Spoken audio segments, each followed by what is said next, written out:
दीपावली के त्योहार पर धन की प्रदाता देवी माँ लक्ष्मी जी की पूजा की जाती है। जो भी साधक इस पूजा को श्रद्धा भाव से करता है उसे न केवल धन की प्राप्ति होती है अपितु सुख, समृद्धि, यश और वैभव भी प्राप्त होते हैं। कुछ विशेष बातें जो महालक्ष्मी पूजन में ध्यान देनी चाहिए उसके बारे में मैं वर्णन करता हूँ। साधक लोग प्रत्येक दीपावली पर सपरिवार महालक्ष्मी जी का पूजन करते हैं, लेकिन कुछ बातें जिन्हें विशेष ध्यान देने की आवश्यकता है उसका आज सभा में वर्णन किया जा रहा है। सबसे पहले महालक्ष्मी जी का पूजन करते समय प्रत्येक वर्ष नए चित्र का प्रयोग करना चाहिए। कुछ साधक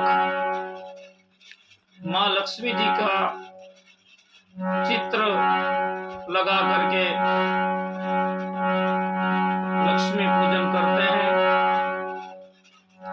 यह ठीक नहीं है। लक्ष्मी जी का पूजन करते समय श्री गणेश जी एवं मां सरस्वती जी का चित्र भी साथ में होना चाहिए और इस चित्र को विशेष तौर पर आप देखें तो खड़े लक्ष्मी जी का पूजन नहीं किया जाता। अतः लक्ष्मी जी का चित्र, बैठे हुए लक्ष्मी जी का चित्र प्रयोग में लेना चाहिए, जिसमें दोनों ओर हाथी पुष्प वर्षा कर रहे हैं, ऐसे चित्र का प्रयोग करना चाहिए। एक विशेष बात, जब लोग श्री लक्ष्मी जी की पूजा करते हैं तो वो साथ में श्री हरि भगवान विष्णु जी की पूजा करना भूल जाते हैं। यदि श्री हरि विष्णु भगवान की पूजा माँ लक्ष्मी पूजन के साथ ना करें तो लक्ष्मी जी फल तो अवश्य देती हैं, लेकिन वहां स्थायी रूप से निवास नहीं करती। अगर आप चाहते हैं माँ लक्ष्मी जी आपके घर में स्थायी रूप से निवास करें तो साथ में श्री हरि विष्णु भगवान जी की पूजा भी अवश्य करें। अपितु लक्ष्मी जी की पूजा करने से पहले श्री हरि विष्णु भगवान जी की पूजा करें। दूसरा, भक्तों ने पूछा माँ लक्ष्मी जी के चित्र के साथ